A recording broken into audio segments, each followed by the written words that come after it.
J'ai fait mon coming out avec mais ça m'est déjà arrivé qu'on me vomisse sur la table en me faisant une gorge profonde. Bah tiens, en parlant de ça, quelle taille a fait ? Je pense que je suis aux alentours. Si tu veux ouvrir ton couple, faut que tu sois prêt parce que c'est quand même quelque chose qui est pas facile. Il y a des jours où franchement moi j'ai pas envie qu'il baise avec quelqu'un d'autre. T'es considéré comme une tepu si t'as, je sais pas, plus de 30 de body count, tu vois. Franchement il y a un gros problème de masculinité et il y a un gros problème de société en vrai. Body count de moins de body count de plus de... Je pense que je suis au-dessus, large. Bah déjà j'ai mangé un coup de bite. T'en veux aussi ? On parle de la gaufre. T'étais intéressé par l'autre, c'est ça ? J'espère y goûter quoi. Salut tout le monde, on se retrouve aujourd'hui pour une nouvelle interview avec une personne que vous avez certainement déjà vue sur mes réseaux sociaux. Je nomme Tony Silver. Comment vas-tu ? Ça va et toi ? Eh ben nickel. Là aujourd'hui j'enchaîne un peu les interviews, mais je suis content de te retrouver. Bah ouais, ça fait plaisir de voir ta tête quand même. Bah ça fait un moment en plus. Ouais, cet été je crois. Ouais, après, l'été ouais. me manque. Et surtout que toi tu viens pas ouais. d'ici, Non, moi du je suis du sud, ouais. Donc ça te fait quoi d'ailleurs de venir sur Paris ? Bah, moi j'ai grandi à Paris. Donc Ok. moi je suis un banlieusard de base, donc revenir c'est un peu revenir à la maison quand même, donc ça va. Je suis pas dépaysé du tout. Et les bouchons et tout, ça t'a pas manqué ? Bah ça va parce que là tu vois je suis venu en train, je prends le métro donc je les vois pas. Je suis tranquille. Après si je voulais voir la famille là c'est différent, c'est un peu plus chiant mais... À Montpellier, il y a des bouchons. Ouais, en parce fait... que ça reste une ville quand même. Donc, ouais, et puis ils refont plein de trucs donc c'est un peu le bordel sur les routes. Mais bon ça va. C'est moins que Paris, ce sera toujours moins que Paris. Ouais, toujours moins. Mais voilà, bah, ça me fait plaisir de te retrouver ici en tout cas. Oui, moi aussi d'ailleurs. J'ai un petit cadeau pour toi. Instant direct comme ça. Tiens. Qu'est-ce que c'est que ce truc ? La kékéterie. Ça commence bien, ça commence bien. Veux-tu que je la goûte ? Je veux que tu... Sors là, vas-y, sors là. Je la sors, je vais vous montrer les gars. Voici, Une belle quéquette. c'est une très belle kékette je pense, oui. Comment ça se mange ? Vache. Ouais, elle est lourde. Elle est lourde. Ouais, mais au moins je t'aurais fait bouffer une quéquette et ça, c'est ma fierté. Ok, donc est-ce la que mets t'as dans la des bouche. astuces, des conseils, bam, direct Vas-y, pense pas, tu la mets dans ta bouche là. Ah, Tu vas voir. Normalement, on met pas les dents, mais vas-y. Pour ça, c'est possible. oh, Allez. c'est une trop bonne kékette. Il est con. Tu veux un bout de kékette ? Là, je prendrai après, c'est gentil, je fais attention. J'en ai déjà assez mangé aujourd'hui. Ah vache. Ah ouais. C'était pour la vanne. T'en as partout en plus. Attends, vas-y. Essuie-toi. Merci. Ah, il en a foutu partout. Ah mais c'est trop bon. Franchement, elles sont bonnes en plus. J'ai mangé plus de kékettes. Hein. Ah vraiment, elles sont trop bonnes. Eh ben moi, je te le dis depuis des années. Mais non, vas-y, fonce. Ok, très beau cadeau. Avec grand plaisir. Je vais vraiment la déguster tout. Bravo pour ma diète. Hein. En plus, juste avant, t'as dit ouais t'as pas pris en muscle et T'as tout. pris en toi muscle. Moi, je sabote les copains. Moi, j'ai pas les bras comme ça, donc. Par jalousie. Ouais, de ouf. Moi, je viens, je suis là, le sel sur la plaie, j'essaye de. Pourtant, tu vas basique en vrai. Si toi aussi, t'as quand même Non, des ça gros va, bras. en vrai, je me plains pas, mais. T'es très bien entretenu. Merci. Donc d'ailleurs, présente-toi rapidement, vite fait. Qu'est-ce que tu fais pour ceux qui te connaîtraient pas ? Je suis Tony Silver, je suis acteur. Je me permets. Oui, vas-y, mange en attendant, il n'y a aucun problème. Je suis acteur créateur X pour adultes spécialisé dans le contenu gay. J'ai un passé de virologue qui n'a rien à voir. J'ai complètement changé de carrière, ouais. C'est quoi ? J'ai fait un doctorat en virologie sur le VIH. Donc, ouais. Ah ouais, donc toi, t'es axé à mort là-dessus, du coup. Ouais, c'est pour ça que j'essaie souvent de faire un peu de prévention, de parler de santé sexuelle et le sujet de santé. Ok, on va archi en reparler. Comme ça, moi, ça me fait des piqûres de rappel. Avec J'en ai grand beaucoup parlé avec King Queer la dernière fois. Ouais. Il m'a dit pas mal de choses là-dessus parce que lui aussi, il est très carré Ouais. là-dessus. En plus, il Et est c'est adorable. important. Comment ? Il est adorable en Ah plus. ouais. Un amour. Donc ouais, t'en étais à où du coup ? Je t'ai coupé. Bah non, mais voilà, je suis créateur de contenu et voilà. Hein, Ça va, tu t'en plais, c'est un beau métier, t'aimes bien. Ouais, c'est cool. Moi, de toute façon, je fais de manière générale dans ma vie que ce que j'aime faire. Ok, c'est-à-dire qu'en ce moment, t'es que dans la création de contenu pour adultes, t'as un métier à côté Alors non, j'ai arrêté, donc j'étais virologue, j'ai arrêté. Je suis passé photographe, comme ça à la base, en autodidacte et tout. J'ai suivi des potes à moi qui étaient photographes pour un peu apprendre les rouages et un peu apprendre la technique. Et après, donc j'ai fait photographe caméraman et tu sais, je suis en couple avec Fabio, donc je l'ai un peu aidé sur les tournages à être son caméraman, un peu son photographe. Et voilà, les choses ont fait que je suis arrivé dans le X comme ça. Mais ouais, je fais mon chemin comme il le sent, à l'instinct, à l'envie en tout cas. C'est-à-dire que t'as su à un moment que t'allais te retrouver là-dedans, ou ça s'est vraiment fait comme ça, une petite proposition Ouais, un peu une petite proposition. J'étais plus derrière la caméra, ou alors j'étais dans les vidéos de Fabio, mais sans montrer mon visage ou quoi que ce soit, parce que j'avais mon taf, que ce soit avant j'étais en viro et après quand j'étais en photographe. Okay. Mais donc on me voyait, j'étais dans ces vidéos, mais j'avais pas mes plateformes, tu vois.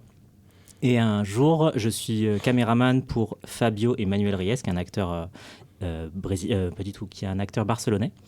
Et au final, je m'entendais bien avec l'acteur. Il me dit, ça te dit de faire du contenu avec nous ? Ça te dit de venir devant la caméra ? Et j'y pensais un peu. Je me dis, peut-être qu'un jour je le ferai. Et je me suis dit, vas-y, c'est l'occasion. Donc première scène à 3 à Barcelone sous le soleil, c'était cool. Ouais, tu m'étonnes. Et t'avais déjà fait hors caméra, du coup, à plusieurs ? Une expérience à plusieurs, okay. Des plans à 3, j'en avais déjà fait. Avec Fabio, on est un couple ouvert depuis longtemps. On est en couple depuis 18 ans. On s'est ouvert au bout de 3 ans de couple. Et ouais, donc j'avais déjà fait. Et le X, ça fait à peu près, lui 5 ans, je crois qu'il a commencé. Moi 3 officiellement. Ok, que sur des plateformes comme OnlyFans. Ouais, à la base, les plateformes et après les studios aussi qui nous ont appelés. Là-dessus, on va parler tout de suite des studios, ça m'intéresse. Quelles sont les productions que tu as faites ? Est-ce que tu as aimé ? Les productions avec qui j'ai bossé, franchement, j'ai aimé les 3. Donc, j'ai bossé avec la première, c'était Virtual Real Gay, donc les vidéos X avec les casques de réalité virtuelle. Ok. Ouais, vraiment le truc. Ah, ça veut dire que la personne qui regarde peut le regarder avec exactement. Et là, en l'occurrence, c'était un plan à 3 où c'était moi qui étais le point de vue. Donc, j'avais toute l'infrastructure de la caméra autour de la tête. Okay. Et j'étais vers ça. Donc, je faisais et le donnant de bits et le receveur de bits. Okay. C'est joliment dit. Dans la vie de tous les jours, tu fais les deux également ? Ouais, je suis vers ça dans la vie. Ouais. Ok. T'as déjà, du coup, sur Fabio, par exemple, t'as déjà... Fini cette phrase. Je sais pas comment le dire sur YouTube, mais tu l'as déjà pris, quoi. Bah oui. Ok, très bien. D'accord. Non, parce que pendant un temps, je te croyais que passif. Ouais. En fait, dans les vidéos, c'est ce qu'on voit, mais là, depuis peu, sur Twitter, je vois tes vidéos, mais je fais, attends, je comprends plus rien, là. Ouais, non, moi, je suis complètement versatile. Vraiment, c'est à l'humeur et à la personne qui est en face de moi. Ouais, c'est comme Tom, j'ai eu Tom Twinks juste avant. Lui, il a des mois, par exemple, où il va plus être top et des mois où il va plus être bottom. Ça va dépendre de ses envies. Je savais pas que c'était possible, tu vois. Mais pas pour tout le monde. Hein. Il y en a qui sont que bottom, d'autres qui sont que top. Moi, je pense que plus jeune, j'étais un peu plus bottom et avec le temps, je me sens plus à l'aise en tant que top et j'ai commencé à prendre plus de plaisir en étant top. Donc, ouais. Mais du coup, sachant que Fabio, lui, il est top aussi, dans un couple, c'est pas difficile à gérer En vrai, ça va parce que, en fait, comment dire, la sexualité dans ton couple, c'est un peu, comment te dire. Déjà, il y a une différence entre le porno et ton couple, donc déjà, il y a ça. Et dans mon couple, il y a de l'amour, il y a de l'attirance, donc en vrai, ça va se faire sur l'instant, à l'instinct, même s'il est majoritairement actif. Franchement, avec lui, j'ai aucun problème à être passif, tu vois. Et c'est juste si je vais faire un plan ou si je vais faire une vidéo, franchement, il y a des fois où j'ai pas du tout envie d'être passif et je vais pas me forcer, tu vois. Et dans mon couple, en fait, il y a pas cette notion de je me force ou pas. Ça va être vraiment, c'est à l'instinct. Ouais, c'est à l'instinct. Il y a une complicité, on sait ce que l'autre aime, donc ça se fait beaucoup plus naturellement. Ok, reparlons du coup des productions, on s'est un peu étalé. Au niveau des productions, est-ce que tu as eu des soucis, des trucs qui se sont mal passés ou pas comme ils devaient Non, moi j'ai fait la réalité virtuelle, j'ai fait pour Menoboy et j'ai fait pour Eric Vidéo. Franchement, les 3, ça s'est super bien passé. J'ai jamais eu de soucis. Après, je pense qu'il y a aussi un peu le bouche à oreille qui fonctionne. Entre acteurs, entre créateurs de contenu, on parle entre nous pour savoir s'il y a certains studios avec qui on veut bosser ou pas. On sait qu'il y a certains studios qui ont des casseroles au cul, donc pas forcément envie de tourner avec. Mais voilà. Est-ce que c'est que des studios du coup spécialisés dans le gay ou ils font un peu tout comment ça marche ? Eric Vidéo et Menoboy, eux, ils font que du gay. Et Virtual Real, et en fait, c'est une grosse entreprise qui fait aussi du contenu hétéro, bi. Il y a vraiment un truc très large. Hein. Donc, ceux qui nous filmaient, par exemple, pour ces films-là, c'était un couple hétéro qui sont 2 anciens acteurs et qui nous faisaient filmer, quoi. Ah, ok, trop bien. Donc, c'est vague. Tu retrouves pas que des gays, en fait. Non, clairement pas, ouais. Ok, archi bien. Il y a un peu de tout. Retournons un peu dans ton enfance, du coup, si tu le veux bien. Vas-y. Quelle personne était Tony à l'âge environ vers 12 ans? Enfin, qui t'étais? T'étais quelqu'un de réservé, introverti? Non, je pense que j'étais pas si réservé, introverti. Solitaire, oui, mais toujours à vouloir faire un peu... Non, tu vois, on prend le goût à la caquette. Hein. Non, on aime bien. Non, j'étais quelqu'un... Quand tu regardes, ça en fout partout. Ouais, de ouf. C'est un peu excitant. Non, je... Pas du tout. Donc toutes les couleurs autour de la bouche. Non, j'étais pas du tout. Je porte le drapeau LGBT. Eh ben t'as vu, je l'ai pris exprès pour faire un petit clin d'œil à la communauté. Hein. Eh ouais, toujours. Vu que ma communauté est principalement gay, je devrais porter le drapeau voilà. LGBT. Et ben là tu le gobes. C'est bien. Excellente cette quiquette. En plus, à l'intérieur c'est du Nutella. Ouais. Tu peux pas savoir à quel point. J'en ai mis sur le micro. Tu peux pas savoir à quel point le Nutella c'est ma passion. C'est vrai? Je kiffe. Mais tu sais, quand tu fais de la muscu, tu peux pas réellement. Ouais. C'est un truc que tu dois éviter. Donc quand j'en mange, laisse tomber quand il y a des gaufres ou quoi que ce soit, des crêpes. Ose me mettre un pot de Nutella sur la table. Tu craques direct. Je craque. Bah ouais, mais c'est bon. Et puis c'est ça, c'est comme t'en manges pas souvent, ça redonne un petit peu de plaisir. Ouais, de bouffer, ouf. Ouais. Comme la quéquette, du coup, vu que j'en mange pas souvent, bah ça. Ah, t'en manges pas souvent, donc t'as prévu de t'y mettre plus souvent. Ça a été enregistré. Hein. C'est pour teaser, c'est pour vous tester en fait. Ouais, bien sûr. Non, vas-y, du coup, on en était à... Oui, moi, non, vers mes 12 ans, j'étais quelqu'un pas du tout introverti. J'étais au contraire, j'aimais bien faire rire les gens. Ça, c'était mon truc. Toujours à dire des conneries, à faire rire. Et, ça n'a pas bougé. Ça n'a pas changé.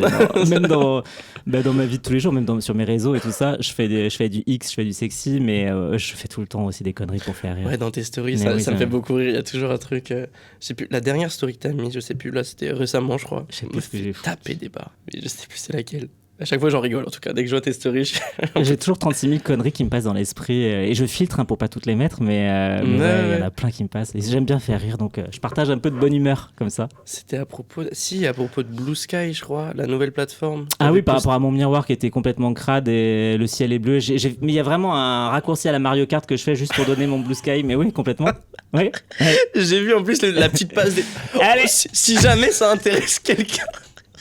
Bon, je dis ça, mais moi, tous les jours, t'as un lien dans ma story, donc moi, je suis pas le meilleur pour parler. Vraiment, archi pas. Franchement, je savais pas comment amener le Blue Sky et tout. Il faisait nuit, je savais pas sortir, il faisait nuit, je pouvais pas montrer le ciel que dalle. Je fais, vas-y, allez, miroir, une connerie, c'est bon. Ça marche bien, sinon, toi, Blue Sky? Franchement, j'ai commencé il y a pas beaucoup de temps. C'est encore un peu balbutiant. Je trouve que les gens ont un peu de mal à transitionner sur Blue Sky. C'est un peu compliqué, mais... Mais pourquoi, du coup, télécharger Blue Sky alors qu'il y a Twitter? Parce que Twitter, je pense qu'en ce moment, on se demande à quelle sauce ça va être mangé. C'est un peu compliqué. Il y a aussi beaucoup... alors toi, je sais pas dans ta communauté et tout, mais dans notre communauté LGBT, où on se prend quand même beaucoup de haine et de réactions, vraiment de violence et de propos haineux dans les commentaires. Ah ouais, on voit... Qu'il n'y avait pas avant, du coup. Qu'il n'y avait pas avant, on voit quand même une différence avec le passage à la gestion par Elon Musk. On voit vraiment un changement sur tout ce qui est propos discriminants et appel à la haine. Et où on t'essaye de faire sauter les commentaires, appeler, et ça, c'est maintenu. Donc c'est un peu compliqué sur ça, pour un souci de liberté d'expression apparemment, mais ce qui fait qu'on se prend quand même beaucoup de haine dans la gueule. Donc ça commence à nous épuiser, donc on essaye de trouver un réseau social qui est un peu plus safe, on dirait. Et c'est un réseau social du coup qui a été créé il y a peu de temps, j'imagine. Ouais, Blue Sky en fait c'est l'ancien, c'est les anciens de Twitter qui sont partis quand il y a eu Elon Musk qui est arrivé. Ils ont recréé. Quand Elon Musk a viré tous les employés, ils ont recréé un réseau social à l'identique quasiment. Donc pendant longtemps ça a été en phase un peu bêta où il fallait avoir un lien pour accéder à Blue Sky, et aujourd'hui maintenant c'est ouvert, tu vois. Mais ouais. Ok, top. Donc tout doucement. J'ai téléchargé ça hier, tu vois. Du coup c'est comme Twitter, du coup c'est pas difficile. T'es pas dépaysé, ouais. Non, t'es pas dépaysé du tout. Après j'ai fait un post, j'ai eu un j'aime, j'ai fait bon. Ouais. Non mais ça dur à le lancer. Mais après si pour t'es créateur, tu te sens mieux comme ça. Non, dans l'idée c'est cool. Du coup on en était sur ton parcours, donc t'étais quelqu'un qui aimait faire rire les personnes. Ton style de fréquentation, du coup, quand t'étais collège, lycée, c'était du coup quoi, des filles, parce que principalement quand t'es gay, je veux pas faire une généralité. Ouais, je comprends ce que tu veux dire. Mais c'est plus des filles, du coup. Comment t'expliques aussi le fait que t'aies pas d'amitié homme gay, du coup, à cette époque?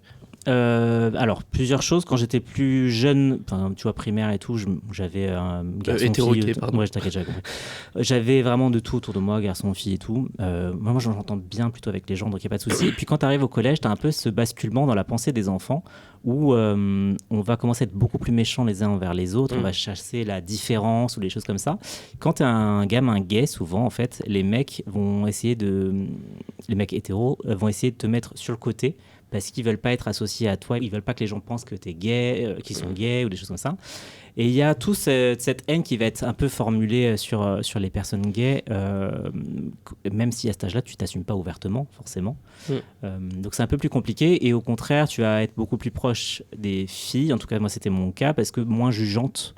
Moi, par exemple, j'aime pas le foot. Vraiment, c'est un truc qui me fait chier au grand désespoir de mon père. C'est pas un sport qui m'intéresse. Non, mais vraiment, j'aime pas le foot. Ah si, entre potes, par contre, j'adore. Ouais, voilà, c'est ça. Tu vas jouer entre potes, ça va être cool. Mais quand tu les vois, certains, ils jouent leur vie sur les matchs de foot. Il y a un truc un peu très... Dans ma tête, c'est hétéro-beauf, mais vraiment, désolé, t'en prends c'est vrai. Petite balle comme passage.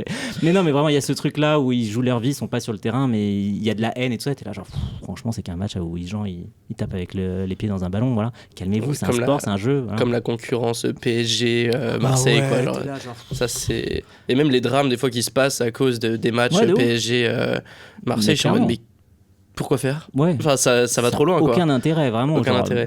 Juste, t'es dans une compétition, un esprit de compétition, c'est bien, un peu de rivalité, ça stimule et tout, mais c'est tout, calmez-vous. Donc, j'étais pas trop dans le foot. Moi, mes potes, ils jouaient leur vie et tout. J'avais mon meilleur ami qui était donc quand je jouais avec lui, il était invivable. Il était très. Il faut que ce soit lui qui marque et tout ça. Donc franchement, pardon, j'ai shooté. Et il y a aussi cet esprit d'équipe que certains n'ont pas. Ah, moi, là où j'étais, personne n'avait l'esprit d'équipe. Chacun voulait pour sa gueule et tout ça. Donc j'étais là, non, c'est pas mon kiff.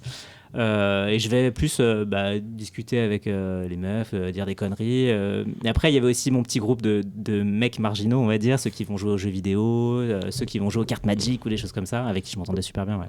Ok, donc toi à l'époque c'était. Ouais, je sens qu'on va aller sur l'âge. Ok, attends, je me prépare, je fais craquer mes os vu que je suis vieux. Vas-y. T'as quel âge ? J'ai 34 ans. Ok, donc à ton époque. Ouais, les années 90-2000. Ouais. 90-2000. Quels étaient vos jeux de société, entre guillemets, dans la cour de récréation, quoi ? Les billes classiques. Putain, en fait, ça n'a pas changé. Mais non, ça n'a pas changé. Quand je voulais faire un préjugé, bordel, ça n'a pas marché. Mais non, quand je vois mes neveux qui jouent, et je suis là, genre, putain, c'est les cartes Pokémon, les billes, tout ça, je suis là, genre, on est au même niveau, quoi. Ouais, c'était exactement ça. C'est pareil. Et du coup, au collège, tu voulais faire quoi comme métier, entre guillemets Oh, waouh. Moi, j'ai voulu faire un peu tous les métiers du monde. J'ai un problème, c'est que j'aime tout apprendre.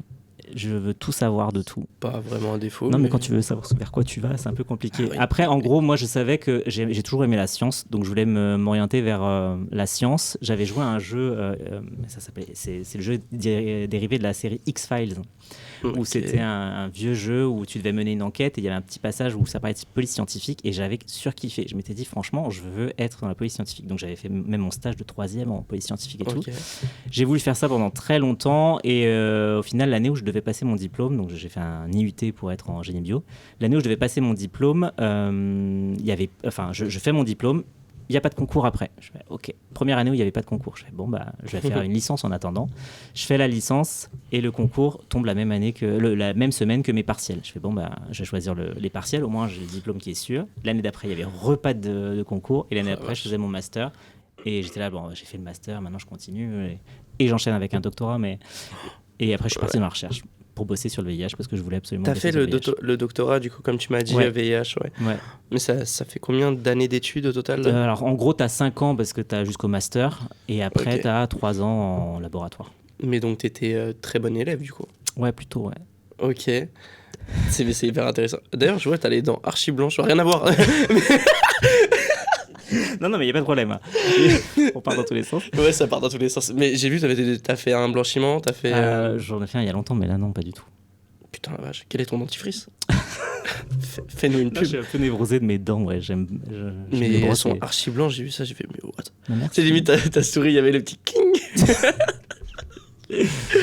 Ok, donc t'as fait ton doctorat VIH. Et après, du coup, est-ce que t'as directement été sur... Non. Tu nous l'as dit tout à l'heure. J'ai bossé en labo de recherche pendant des années. Et après. Combien d'années du coup ? Donc j'ai fait le labo. Enfin, j'ai bossé à Paris pendant 3 ans et demi, on va dire. Après, je suis parti donc, sur Montpellier. J'ai bossé 3 ans dans une start-up qui était une entreprise pharmaceutique en start-up. Et au bout de 3 ans, en gros, la start-up a fermé pour des mauvaises gestions pécuniaire, on va dire. Et donc, je me suis dit, c'est le moment de me barrer, ça m'a saoulé. Le milieu en tant que tel m'a saoulé. Le travail, j'aime beaucoup, mais l'ambiance, la politique et tout ça qu'il y a dedans, ça m'a saoulé. Donc, j'ai dit, vas-y, j'ai besoin d'un truc beaucoup plus artistique et beaucoup plus humain. Donc, ouais, je suis parti en tant que photographe. Et là, c'était cool. D'accord, tu as parlé du labo. Labo, pour moi, c'est un truc où tu gagnes énormément. Est-ce que tu divulgues tes chiffres, entre guillemets, quand tu es en laboratoire? En labo, ou une fourchette, moi, donc, franchement, j'étais pas payé une fortune. Hein. Je suis arrivé après mon doctorat, j'étais payé 1 800 net et j'avais genre 0 avantage. Aucun ticket resto, rien. C'est une dinguerie de faire autant d'années d'études et que du coup, après, tu te retrouves avec un... Même si c'est le métier que t'aimes, je veux dire, la récompense derrière, elle est pas... Ah non, c'était vraiment... En plus, après, j'ai accepté aussi un salaire un peu plus bas que ce que je pouvais parce que j'étais en gros hébergé dans une entreprise où j'avais des ingénieurs qui gagnaient beaucoup plus que moi. Okay. Mais si tu veux, j'étais sur un sujet qui était proche du VIH et c'était quelque chose qui était un peu important pour moi quand même. Donc j'acceptais d'être un peu moins bien payé avec une idée que j'essayais de faire quelque chose, de faire grandir une entreprise et après d'avoir mon équipe et de gagner en grade comme ça. Donc c'était un pari sur l'avenir que j'ai foiré. Mais non, ouais, c'était un peu l'idée. Après, j'ai eu mon équipe un peu, mais voilà, au bout de 3 ans, j'ai quitté le navire. Ok, je vois. Parlons un peu du coup des maladies, vu que toi tu s'y connais très bien et j'ai vraiment envie de l'instaurer, tu sais, en plein milieu de la vidéo pour être sûr de pouvoir l'instaurer. Qu'est-ce que tu conseillerais à une personne lambda qui n'est pas sur les plateformes, rien à voir avec le X, qui veut se protéger contre les maladies, à part tout simplement la capote classique, quoi. Déjà, premièrement, se dépister. Première chose à faire, savoir d'où tu pars. C'est-à-dire tu vas faire tes tests, tu vas savoir quelle est ta santé à l'instant T et tu vas déjà voir par rapport à ça. Parce qu'il ne faut pas oublier qu'il y a aussi beaucoup de personnes qui ne se dépistent juste pas. Et c'est juste déjà savoir ça. Donc, tu peux être des fois porteur sain d'un chlamydia. Tu peux avoir ton chlamydia, juste pas avoir de symptômes. Donc tu le refiles juste à tes partenaires. Ouais, donc déjà commencer par ça, faire un petit bilan de ta santé sexuelle, de tes IST, probable, enfin tu peux aussi ne pas en avoir, hein, mais commencer par là. Après, tout dépendra de ta vie sexuelle, ton activité sexuelle. Si tu es quelqu'un qui a une grosse activité sexuelle, plusieurs choses sont possibles. C'est est-ce que tu veux avoir une sexualité avec ou sans préservatif? Parce que le préservatif, on en parle, c'est génial, hein, mais il y a des gens qui ne l'accepteront pas. Et c'est l'idée de la PrEP. La PrEP, je ne sais pas si je dois instaurer déjà le terme. Moi, je connais, mais... Voilà. Alors, la PrEP, c'est la Pre-Exposure Prophylaxis. En gros, tu vas avoir un traitement pour te protéger d'un éventuel contact avec le VIH. Donc, tu vas prendre un cachet tous les jours, en gros, pour faire vraiment simple, et tu seras protégé d'une contamination par le VIH. À 100%, c'est sûr. Franchement, je crois qu'il y a 7 cas de contamination aujourd'hui qui sont des problèmes de ce qu'on appelle d'observance, c'est-à-dire que la personne ne prenait pas bien ses cachets. Donc ça, c'est le truc, mais un peu comme la pilule en fait aussi. Hein. La pilule, c'est pas sûr à 100%, ça n'a rien à voir, mais ce truc-là qu'il faut le prendre tous les jours, il y a un peu des horaires réguliers à prendre. Donc ça peut être des fois juste tu peux l'oublier, il y a des choses qui font que des fois tu prends pas, tu peux mal le prendre et tu peux être contaminé comme ça. Mais en vrai, c'est des cas extrêmement rares. Donc on va dire que c'est efficace à quasi 100%, 99,999%. Mais en gros, l'idée, c'est ça, c'est que tu vas prendre un cachet qui va te protéger du VIH. Maintenant, on va parler des autres IST. L'idée, c'est que si tu te fais dépister régulièrement, tu seras pris en charge tôt si tu as une autre IST que tu contractes. Et là, antibio, cacheton, piqûre... La totale, quoi. En fait, ça dépend. Si par exemple, si tu as une infection à gonocoque, tu auras une piqûre de ceftriaxone dans les fesses. Ça fait un petit peu mal, mais c'est quoi? La ceftriaxone, c'est un antibiotique qu'on t'injecte comme ça, un gros volume, on va te l'injecter dans le muscle fessier. Une piqûre? Ouais.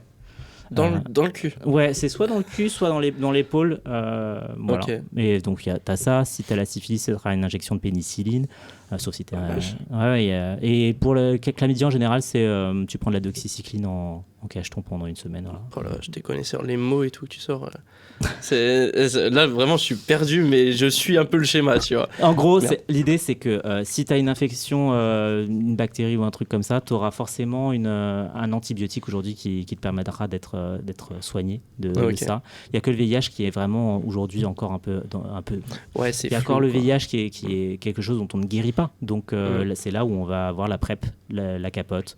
Bah, même pour sa descendance, quoi. Si tu le chopes. Aujourd'hui, si tu as le VIH, avec le traitement, tu le refileras pas à tes enfants. Ah, d'accord, ok. Ouais. Bon, c'est déjà ça, mais bon, vaut mieux pas le choper quand même. De toute façon, de manière générale, vaut mieux pas choper les IST. Après, voilà. Aujourd'hui, les personnes qui ont le VIH, quand elles sont suivies, traitées, elles vivent très bien. Ok. Ouais. Donc, en priorité, on va se faire tester. On se fait tester où ? Gratuitement, tu as les Cégides. Si tu as moins de 26 ans, tu peux aller dans tous les laboratoires et demander un dépistage complet. C'est gratuit. Ok. Donc ça, c'est bon à savoir si tu as moins de 26 ans. Sinon, les Cégides, c'est gratos. Tu en as dans quasiment toutes les grandes villes.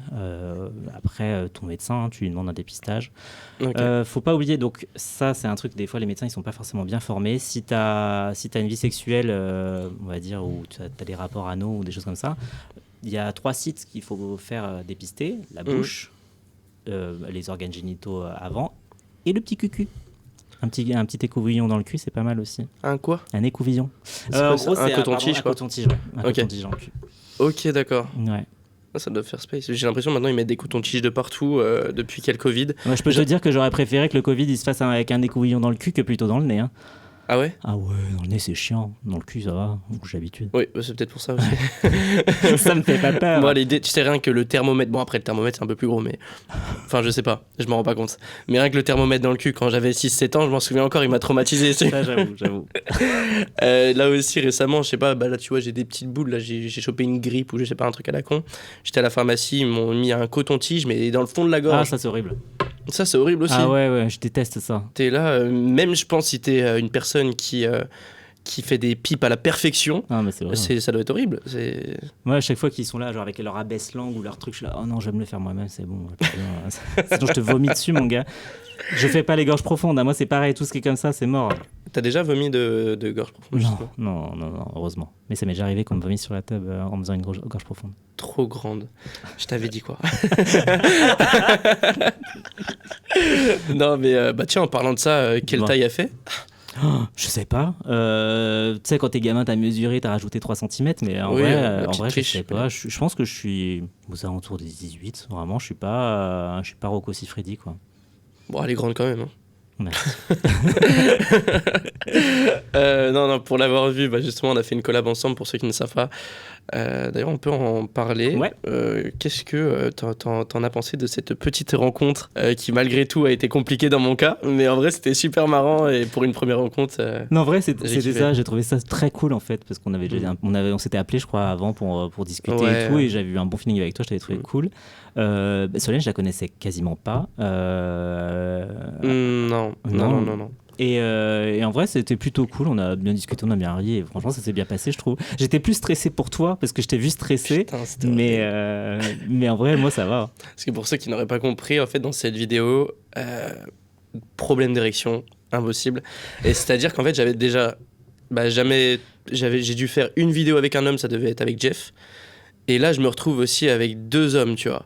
Donc avec Jeff, j'avais quand même eu une érection parce que c'était chacun branle sa machine. Ouais. Quoi. Mais là, avec 2 hommes, j'ai eu ce truc en mode faut que je performe, faut que je fasse quelque chose de solide, une vidéo bien comme il le faut. Et il y avait Solène en plus, du coup ça rajoute encore un stress supplémentaire. Mais d'un autre côté, ça devrait être plus, je sais pas comment dire, plus simple pour moi parce qu'il y a une femme du coup. Ouais, c'est ce qu'on s'était dit. On s'était dit que ça va être beaucoup plus tranquille pour toi parce que t'étais avec Solène, donc tu la connais, c'est une présence un peu rassurante pour toi. De ouf. C'est une femme alors que nous on est 2 mecs et tout, et nous on bandait bien en plus, donc on se voyait, se voyait nous bander et on voyait que t'avais un peu plus de mal et on s'est dit putain ça va lui foutre la pression encore plus. C'est ça en fait, c'est psychologique. Et du coup, il y a un truc qui était marrant, c'est qu'on allait, moi et Solène dans la salle de bain, ça avait quand même du mal à monter, mais ça montait, tu vois. Elle arrivait à la faire monter, même si c'était une mi-molle, mais ça commençait à monter, tu vois. Et boum, on revient dans le salon. Ouais, c'était redescente totale, mais c'est moi j'ai trouvé ça marrant, enfin expérience personnelle, c'était marrant et ça m'a fait une belle expérience. Et même pour la vidéo en soi, c'est quand même pas mal vendu de mon côté. Les gens, ils ont bien aimé. Elle était sympa quand même, la vidéo. Même après, tu la regardes et tout, et tu fais bah, franchement, on a passé un bon moment. Solène vivait sa meilleure vie, je pense. Ouais, Solène, elle, c'était son kiff. Elle avait 2 et une moitié. 2 tonnes et demie. Elle était bien. Non, elle était cool, tu vois. Et voilà. Mais franchement, moi j'ai bien aimé tourner cette vidéo. Même si cool. C'était non, en fait, non, j'ai pas aimé tourner cette vidéo. J'étais là tout le temps, mais putain, pourquoi je vende pas Ouais, tu te mettais trop la pression. Et une fois que c'est parti, de toute façon. Bah, c'est ce que m'avait dit Fabio durant la collab. Justement, il a dit, mais de toute façon, moi, ça m'est déjà arrivé dans un film, lui, je crois, une prod. Il a dit, mais une fois que t'as ça en tête, c'est mort. Ouais, mais de ouf. Tu peux rien faire. Une fois, en fait, il faut soit avoir le temps de déconnecter un peu et de revenir, parce que ça, moi, ça m'est déjà arrivé, par exemple, pour un tournage où vraiment t'es bloqué. T'as le truc, t'as pas l'excitation, même si la situation t'excite, le manche ne se lève pas. Et t'es là genre putain, je n'arrive pas à bander alors que il y a tous les ingrédients sont là pour que je bande, mais j'y arrive pas. T'es bloqué dans ta tête et plus tu vas y penser, pire c'est. Et ce que j'avais fait, c'est que j'en avais parlé, j'avais dit vas-y, je prends 10 minutes, je quitte la pièce, j'avais fait complètement autre chose, j'étais allé sur mon téléphone, je fais une connerie, juste déconnecter. Et après, quand j'étais revenu, ça avait fonctionné direct. Mais t'arrives à te déconnecter quand c'est comme ça, parce que tu te dis que c'est quand même une pression que ça te met sur le moment, donc t'arrives pas, donc ça t'énerve, tout ça, tu te déconnectes, mais comment tu fais justement pour te déconnecter sur le moment, tu vois ? Moi, je fais un truc qui va fonctionner, enfin un truc que j'aime, genre jouer à un jeu vidéo. C'est un truc tout con. Je vais me mettre sur mon téléphone, regarder un truc drôle ou un truc comme ça. Et en fait, ça va juste me permettre de vraiment sortir du truc, de pas y penser. Vraiment, à ce moment-là, je vais pas lire un bouquin parce que j'arriverai pas à me focaliser sur les lettres, mais vraiment juste un truc où tu vois quelque chose, tu fais un truc qui va vraiment te faire plaisir, un petit peu un petit sanctuaire, et ça repart. Mais de manière générale, quand il y a un truc qui stresse, c'est ce que je fais, c'est que j'essaie de me mettre dans mon petit truc à moi et ma petite bulle. Tu te coupes du reste pendant 5-10 minutes. T'essayes d'être loin des autres pour pas les entendre parler, parce que les entendre parler, ça va te restresser, parce que leur présence va revenir dans ton cerveau. Donc tu t'éloignes un peu, tu vas faire un truc, tu vas marcher, ou voilà, une connerie, tu prends l'air, tu reviens et ça fonctionne beaucoup mieux. Vraiment, c'est un truc qui a été radical à chaque fois. Non, top, je vois. C'est comme, tu vois, il y avait aussi ce fait que j'ai jamais fait de plan à plusieurs mois. Oui, c'est vrai. En plus, tu me l'avais dit, ouais. Rien qu'un plan à 3. Même aujourd'hui, j'en ai toujours pas fait. Un vrai plan à 3. Allez, let's go. Et je pense que maintenant, vu qu'on se connaît un peu plus, il y aura peut-être cette facilité, enfin, je l'espère, cette facilité. Là, ça repart. Je m'en encore pas. Je pète un plomb. J'avoue, ce serait le truc qui te ferait stresser encore plus, ça putain 2 fois. Ouais, bah là, mais c'est mort. Mais ça veut dire à chaque fois qu'on va se voir. Je me fais bloquer. Lui, je le bloque. Il m'empêche de bander. Tac, tac. Non, franchement, j'ai grave kiffé cette vidéo, c'était incroyable. Changeons un peu de sujet. Dis-moi. Maintenant. Bah déjà, j'ai mangé un coup de bite. Ah. T'en veux aussi? On parle de la gaufre. Ah, dommage. Vas-y, mange. Je bois un coup en attendant. Bon, parce que après, t'étais intéressé par l'autre, c'est ça? Bah écoute, un jour, j'espère y goûter, quoi. C'est la première approche. Déjà... ouf. Tiens, ma quéquette. On dirait les vieux pervers à la sortie des écoles. Putain. À la sortie des écoles, oh putain. On en avait un. Pas eux. Hein? On en avait un. Oh putain, mais oui. Horrible. Non, en vrai, ça m'a pas traumatisé, mais... Ok, parlons un peu plus... Sérieusement, maintenant, on a parlé de notre collab, c'était sympathique. Maintenant, c'était marrant, vite fait. Tes plateformes, du coup,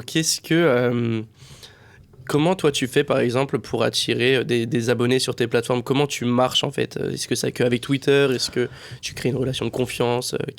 Majoritairement, ce sera Twitter, en vrai. Parce que même si je suis sur d'autres plateformes, c'est pas forcément pour du contenu X.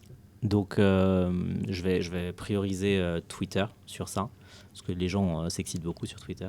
Ouais. C'est là où tu vas regarder du cul, des petites vidéos, des choses comme ça. Ce sera Twitter, donc c'est comme ça que tu vas te montrer. Toi, tu le fais aussi sur Twitter pour t'exciter sur d'autres personnes ou pas forcément? En En vrai, la réalité, c'est que ma consommation du X, depuis que je suis dedans, elle a drastiquement réduit. Mais ça, c'est tout le monde quasiment, j'ai l'impression. Ouais, mais en fait, déjà, tu connais tes potes. Enfin, t'as tourné avec plein de monde, donc en fait, tu les connais et donc tu connais aussi l'envers du décor et tout, donc ça va moins t'exciter. Après, ça m'arrive encore de regarder du porno, clairement. Pendant longtemps, je regardais les films que mon mec faisait. Et c'est un truc qui m'excitait. Mais nous, on a commencé en ouvrant notre couple, en filmant aussi. Et c'était un truc qui nous excitait l'un l'autre, de voir l'autre avoir des rapports. C'est le principe du contolisme. C'est ce que tu m'avais dit pendant la collab, parce que, enfin, notre collab, au départ, on devait la faire que nous deux, je crois, ou que moi et Fabio, je sais plus. Je sais plus du tout, ouais. C'était un truc comme ça, et il y en a un de vous deux qui m'a dit, mais si... Je crois que c'était toi. Si si je vois mon mec s'exciter sur toi ou je sais pas quoi, ça moi aussi m'excitait. Ouais, de ouf. Et ça, j'étais en mode, ok, je savais pas que. Ouais. C'est très ouvert. J'ai bien aimé du coup le concept, sachant que des personnes ouvertes d'esprit, j'en ai pas comme ça tous les jours, moi. Mais ouais, voilà. c'est à partir du moment où tu libères ton esprit entre guillemets de la chose de quand t'es en couple, l'autre ne t'appartient pas. Il y a pas une personne qui appartient à l'autre. Non, t'avances avec la personne et tout. Bah tu lâches un peu pas en jalousie, parce que tu peux quand même la ressentir parfois, mais tu acceptes que voir l'autre avoir du plaisir et du bonheur dont tu n'es pas responsable, c'est pas négatif. Juste son bonheur, son excitation, son plaisir, et je parle pas que sexuel, mais de manière générale, te rend heureux. De savoir que la personne, je sais pas, elle va bouffer un gâteau, elle est heureuse de bouffer un gâteau, c'est pas toi qui l'as fait, c'est pas grave, tu t'en bats les couilles. Bah, quand tu penses un peu à la sexualité, des fois, du moment que tu ne te mets pas en compétition psychologique avec la personne qui ton partenaire prend du plaisir, ça va en vrai. Comment t'expliquerais à quelqu'un, là ça va être vraiment une phrase très hétéro dont je ne pense pas, qui veut s'ouvrir, mais complètement jaloux dès qu'il va voir quelqu'un d'autre et que du coup ça crée des embrouilles. Ne pas le faire. Ouais, vraiment. Je pense que ça a déconseillé. Ah, ça a déconseillé. J'en ai parlé plusieurs fois, mais vraiment l'idée, si tu veux ouvrir ton couple, il faut que tu sois prêt, parce que c'est quand même quelque chose qui n'est pas facile. Si tu es jaloux de voir ta partenaire avoir du plaisir, ça va éveiller de la colère en toi, de la jalousie, et ça va mettre ton couple en danger.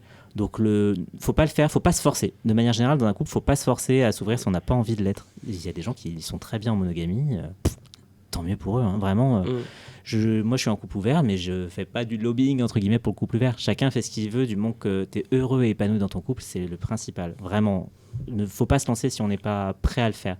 Parce que même quand tu es prêt, il y a toujours une phase un peu de rodage. Parce que dans un couple, tu es deux personnes, donc tu n'as pas forcément les mêmes envies avec une autre personne, tu n'as pas forcément les mêmes limites. Donc tout ça, c'est des choses dont il faut discuter et que tu vas tester un peu au début. Donc tu avances en tâtonnant.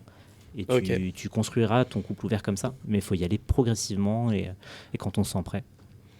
Ok. Imaginons, là, juste après le podcast, t'as un mec que tu croises, tu trouves beau gosse et tout, tu le pécho, vous faites des bails et tout. Comment tu l'expliques à Fabio ? Est-ce que tu lui dis ? Est-ce que tu lui dis pas forcément ? Comment ça se passe dans votre relation ? Ouais, alors moi, dans mon couple, on se dit tout sur ce genre de choses, parce que moi, je suis un peu psychorigide sur ce genre de choses. Je déteste ne pas savoir les choses. Ça fait de manière générale, hein, comme je te disais, j'ai toujours voulu tout apprendre. Je suis dans la science, donc je veux tout comprendre. Et je déteste ne pas savoir les choses, parce que je ne veux pas aussi que les gens s'en servent entre guillemets comme une arme. Des fois, les gens, ils peuvent avoir un truc genre « Ah, mais moi, j'ai couché avec lui et tout ». Et pour avoir vu des couples où c'était ça peut foutre le bordel et tout. À partir du moment où tu as une relation de confiance, après, ça, c'est ma façon de faire dans mon couple. Vraiment, chacun fait ce qu'il veut. Mais il y a chaque façon de faire, oui, forcément. Moi, ma façon de fonctionner dans mon couple, c'est si je fais quelque chose, je le dis à Fabio. Si Fabio fait quelque chose, il me le dit. Et en vrai, c'est juste histoire de savoir ce qui se passe dans la vie de l'autre. C'est pas forcément pour régenter ou quoi que ce soit, parce qu'en vrai, il fait ce qu'il veut. Moi, si ça arrive, ton exemple, en vrai, j'aurais du mal à coucher avec un mec comme ça, sans, entre guillemets, avoir préalablement discuté avec Fabio. Ok, genre directement, c'est-à-dire que tu as besoin de lui en parler avant de coucher avec cette personne. Ouais, je préfère en tout cas. Déjà, c'est con, mais il y a des jours où t'as pas le moral aussi. Enfin, t'as pas. Toi, tu peux être très excité, ton partenaire l'est pas du tout. Il est dans une mauvaise passe ou un truc comme ça. Oui, ça arrive. Franchement, si tu lui mets ça dans la gueule, il y a des jours où franchement, moi, j'ai pas envie qu'il baise avec quelqu'un d'autre. Ou il y a des jours où il a pas envie que je baise avec quelqu'un d'autre. Juste parce que t'as pas le moral, t'as plus envie que la personne soit avec toi et soit là. Ça, je peux le comprendre. Et c'est plus des choses comme ça. Donc, juste discuter. Après, je sais très bien que je vois le mec, il me plaît et tout. Je dis à Fabio, il va être ah ouais, il est mignon. Ah ouais. Tu penses qu'il est plutôt actif, passif, beaucoup. Ça va être ça. Et ça va aussi un peu participer à l'excitation dans le couple de ouais, regarde, j'ai un gars qui me plaît. Ça pourrait être pas un objet sexuel parce que j'aime pas rendre la personne comme un objet, mais le truc de rajouter un peu de piment, faire un petit truc, c'est excitant en tout cas, voilà. Ok, c'est quoi tes kinks, quelque chose qui t'attire en priorité chez un homme du coup? Alors, je suis très vanille, hein, vraiment, mais j'ai des kinks chelous. Moi, un beau sourire avec des dents un peu pointues. J'ai cru qu'il allait me dire des dents blanches. Aussi, alors c'est vrai, j'aime bien les dents. Mais voilà, je suis maniaque des dents, donc voilà. Mais j'aime bien des dents un peu pointues. J'aime bien. Je sais pas pourquoi. Vraiment, un mec a un sourire avec des canines un peu pointues, je trouve ça sexy. J'aurais trop regardé. Celle-ci, là. Ah, il essaye de me chauffer. Il essaye de me chauffer. Il a regardé avec sa quéquette comme ça. J'ai dû trop regarder Twilight, je sais pas, mais j'aime bien ce côté un peu canine vampire, je sais pas. Ça, je trouve ça un joli sourire, ça va m'exciter. Quelqu'un qui a de l'humour ou de l'intelligence. Ah, ça va m'exciter à fond. L'intelligence aussi, ça les joue. Ouais, mais de ouf. Moi, il y a des gars avec qui j'ai discuté. Tu pars dans une conversation philosophique et je suis là, genre, je suis dilaté à 9, mon ref. Là, tu sors ta table, je suis en pilotage automatique. Ah non, ouais, il y a des fois, ça va m'exciter à mort. J'ai pas envie de trop parler de relations entre toi et Fabio parce que ça, j'avais dit à Fabio, je crois que je te l'avais dit aussi, qu'on, si possible et si ça t'intéresse, qu'on fasse une interview à 3 pour parler aussi en détail de votre relation parce que moi, je ne connais pas de couple gay à part vous. Vous êtes les seuls que je connais. On t'en présentera plein. Mais il doit y en avoir plein, justement. Je pense que c'est... et je pense que chaque couple marche différemment aussi, fonctionne différemment. C'est pas tous pareil. Mais est-ce que la plupart des couples, du coup, comme couples gays, sont dans la plupart du temps ouverts comme vous? Je pense que les couples gays ont creusé plus la question de l'ouverture du couple que les couples hétéros. Parce que déjà, on a subi des stigmas sur justement le couple, le fait que deux mecs, ça pouvait pas être ensemble et tout ça. Donc je pense qu'on a fait... Ça a fait que nous avons cherché beaucoup plus de modèles, plus de schémas de couple possibles.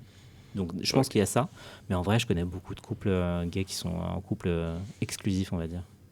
Ouais, ça se fait beaucoup plus. Ça se fait aussi. Quand je le vois, rien que sur Twitter ou quoi que ce soit, ça se fait.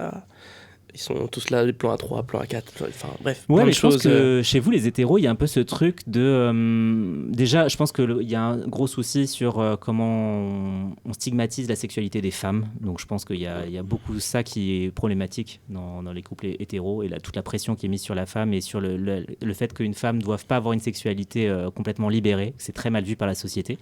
Donc je pense déjà que c'est compliqué. Je pense aussi que les mecs ont beaucoup de mal à voir justement leur femme prendre du plaisir ou des choses comme ça. Donc, moi, j'en vois des histoires de body count ou des choses comme ça me fout les nerfs. Et voilà, mais ça tourne partout en ce moment. Oh, ça me fout body count. Et genre, t'es considéré comme une tepu si t'as, je sais pas, plus de 30 de body count, tu vois. Moi, je pense que même avant, t'es considéré comme une tepu. Oui, même à 10, déjà 10, c'est compliqué, tu vois. Mais ça, j'ai jamais compris ce truc. Pour moi, une femme, elle a le droit de coucher avec qui elle veut. Si elle est célibataire, elle a rien à se reprocher. Même si elle est en couple et qu'elle est ouverte, etc., elle a rien à se reprocher. Si son body count il est de plus de 50, moi, ça me dérange pas. Tant que la personne, elle reste les épaules droites, elle prend pas la tête parce qu'elle a 150 de body count, moi, ça me dérange pas. Par contre, ça, c'est un red flag si elle prend la tête parce que... elle a 150 de body count, un truc comme ça. Enfin bref, un body count énorme. Élevé. Ouais, mais de ouf. Ça, c'est mais tu vois, tous les mecs qui sont aussi avec beaucoup de conquêtes, c'est exactement ça. Ils sont là, ils sont tous fiers du nombre de meufs qu'ils ont baisé. Par contre, voir une meuf qui a couché avec même pas un tiers de ce qu'ils ont fait, c'est stigmatisé. C'est un truc que je comprends pas. Chacun fait ce qu'il veut avec son corps, en vrai. Mais c'est ce que je disais, je crois, avec Fabio, que chez les gays, il n'y a pas ce truc de body count. Ça n'existe pas. Genre, parle. Franchement, sur Twitter, toutes les 3 semaines, t'as un gay pick-me qui va être là, genre, mais je suis le seul à trouver que le couple ouvert, c'est pas un couple. Je suis le seul à me dire qu'en vrai, si t'es en train de penser à ouvrir ton couple, c'est que t'aimes pas ton mec. Ah, mais si t'as un body count de plus de 5, c'est que t'es vraiment une salope. Mais ta gueule. Ah, ça me saoule. Ah, c'est partout, en fait. C'est pareil. Ouais. Mais en fait, c'est typique, c'est pas typique gay ou hétéro, c'est typique homme. Alors, franchement, il y a un gros problème de masculinité et il y a un gros problème de société, en vrai. Tout simplement, société patriarcale. C'est problématique, c'est qu'on est beaucoup trop intrusif dans la vie privée et sexuelle des gens. Qu'est-ce qu'on sent déjà, concentre-toi sur ta vie privée à toi, sexuelle. Sois heureux, sois épanoui et propage le bonheur plutôt qu'essayer de mettre les gens plus bactères. Clairement. Très bonne phrase. Merci. Je vais remanger un bout de quéquette et on va parler un peu de ton... ça, il nous reste 15 minutes. Vas-y. Sujet familial. Vas-y. Et moi, ça m'arrange, j'ai badminton après. C'est bien complet le badminton en plus.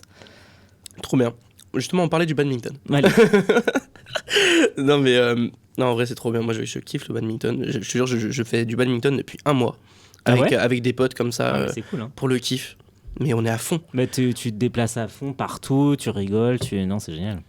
Surtout que moi, je fais de la muscu, tu vois, à part soulever des poids, même... C'est très solitaire, la muscu. Hein. En plus, j'y vais seul à chaque fois. Ouais. Donc, j'ai pas cette rigolade, tu vois, j'y vais, déjà, je souris jamais, quoi. Je suis content de pousser, je suis vraiment super content à chaque fois, mais je vais jamais lâcher un sourire. Alors que là, badminton, c'est... on est en duo...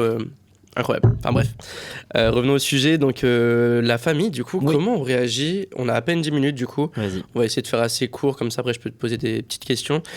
Comment on réagit, du coup, tes proches à ta sexualité? Pour la sexualité, moi j'ai fait mon coming out, j'avais 14 ans. Je l'ai dit à mes sœurs en priorité. On est 3, je suis le dernier de ma fratrie, on va dire, de mon Adelphi. J'ai 2 grandes sœurs, je leur ai dit d'abord. Elles s'en battaient les steaks, hein, franchement. Proche, t'es quelqu'un de proche de ta famille et je suis sœurs, assez proche de ma famille, ouais. Okay. Et après, mes parents, ça a été beaucoup plus compliqué. Moi, je viens d'une famille portugaise avec un héritage un peu catholique, un peu présent. Donc ça a été un peu compliqué sur ça. Ça a été, on va dire, 2 années compliquées avec mes parents suite à ça. Après, ça allait mieux. Je me suis mis au bout de 2 ans avec Fabio officiellement. Et ouais, ça a été dur au début. Aujourd'hui, ma famille adore Fabio, donc il n'y a aucun souci. Donc la sexualité, ça a été un petit problème je pense que beaucoup d'homosexuels connaîtront, hein, sur c'est qu'une phase, t'es sûr, t'as pas essayé avec les filles, nanani, nanana.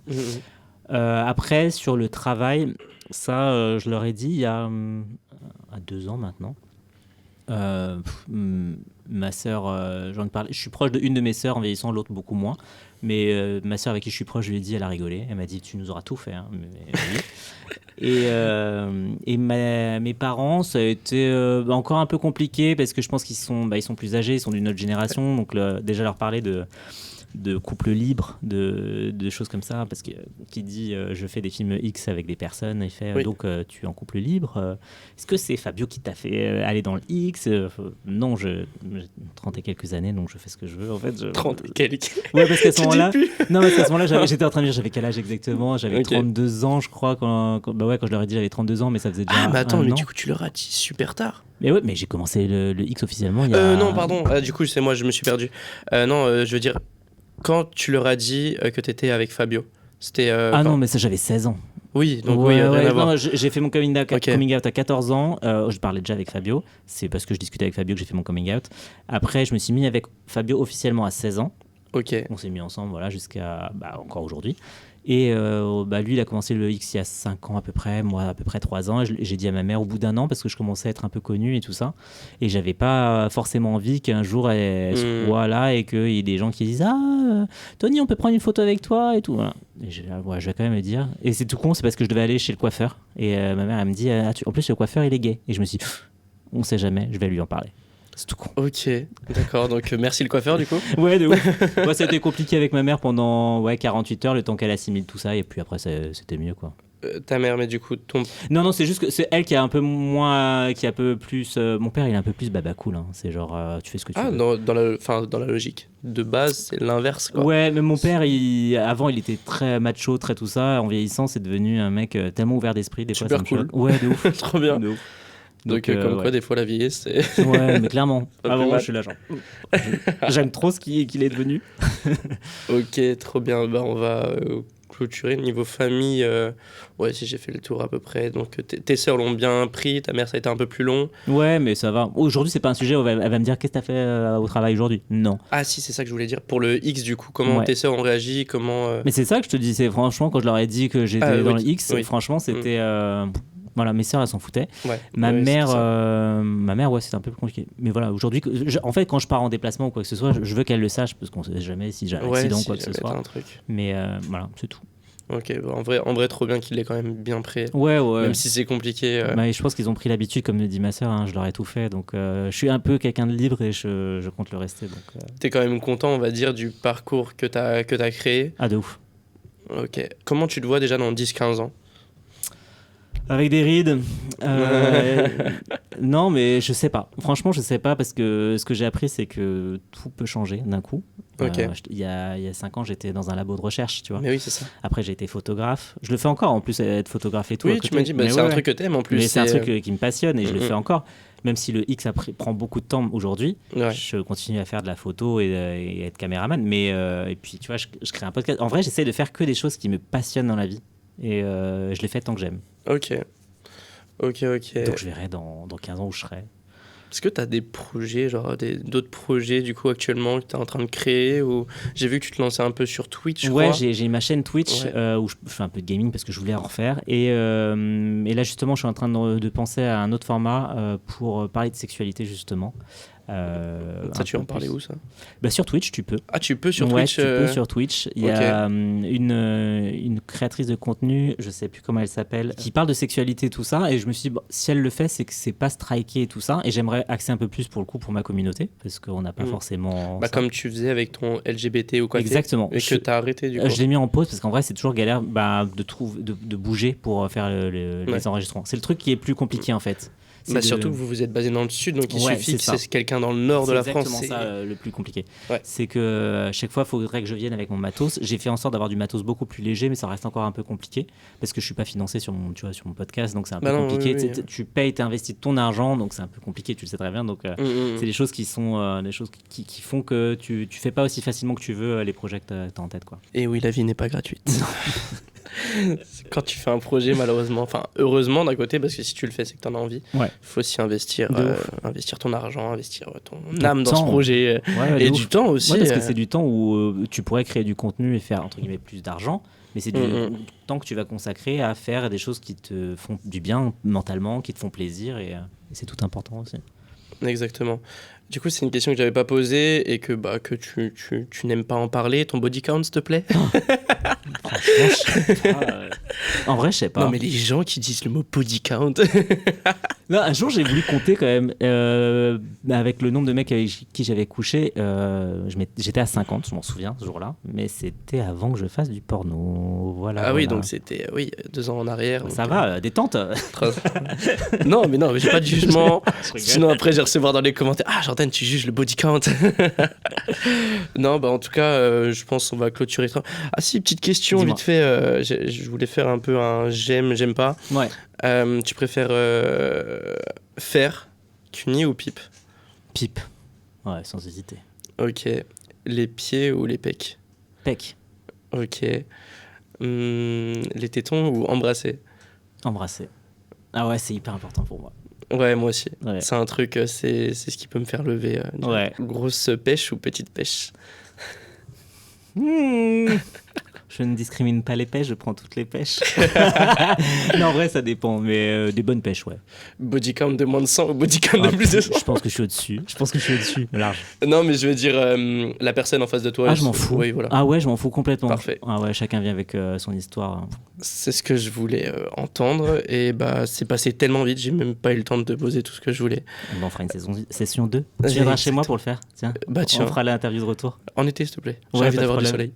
Il y en a toujours chez moi. Il y en a toujours, c'est vrai. Je regoute une dernière fois ta magnifique bite.